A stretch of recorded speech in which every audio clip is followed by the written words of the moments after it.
Na mtazamaji wa SCTV, mimi ni Samuel Thomas na hapa tupo katika kanisa la Tanzania Assemblies of God TAG Upanga lililopo katika jiji hili la Dar es Salaam. Kinachofanyika mahali hapa ni kongamano kubwa, kongamano la 414 ambalo linahusiana na semina ya masuala ya watoto. Na hapo tuko na mwakilishi wa ofisi kuu ya kanisa la Tanzania Assemblies of God, mchungaji Eli Ngarami Munisi. Tunakwenda kuzungumza naye atuambie ujumbe wake kwa ufupi aliotoa wakati wa ufunguzi, lakini pia nini angependa kukushirikisha kuhusiana na semina hii ambayo bado inaendelea katika kanisa hili la CCC hapa Upanga katika jiji la Dar es Salaam. Tafadhali tumsikilize akizungumza na wewe. Hili ni kongamano kubwa la huduma au vuguvugu linaloitwa 414 Window.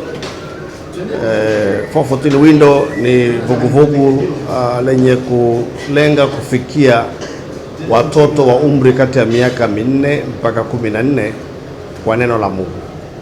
Na vuguvugu hilo lina wabeba maono wake ni ndugu zetu kutoka Marekani. Huduma yao iko based Marekani, lakini wao ni wa Korea. Na hawa watu wa 414 Window wakiwa hapa nchini wanashirikiana na kanisa la Tanzania Assemblies of God kama partners wao wakubwa katika huduma hii ya kufikia watoto.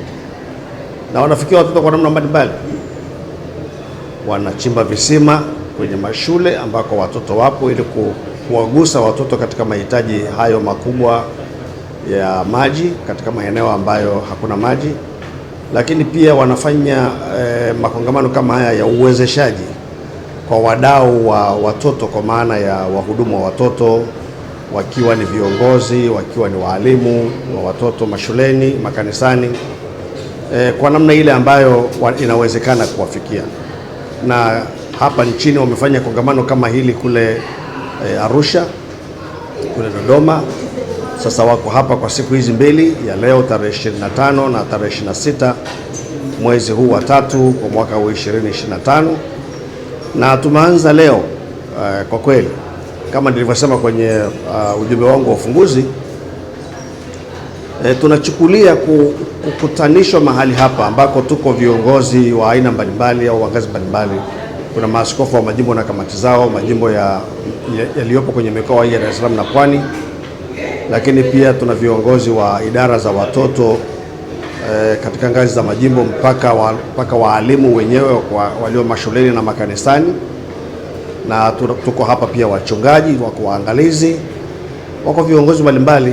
Ni kitu gani tunafanya? Tunachukulia hii kama kupata nafasi ya kujitenga pamoja na Bwana ili tupate kutazamishwa kwa upya kwa habari ya umuhimu wa kundi hili muhimu sana la watoto wa miaka 4 mpaka 14. Tunajua future au tumaini la taasisi yoyote na taifa lolote ni watoto. Kama kanisa, tumaini la watoto la kanisa ni watoto. Tumaini la familia ni watoto. Tumaini la taifa ni watoto.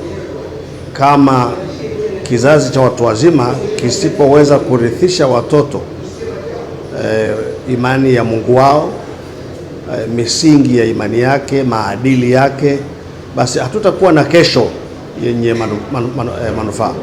Kama ni familia itakuwa haina future, kama ni kanisa litakuwa halina future, kama ni taifa litakuwa halina future.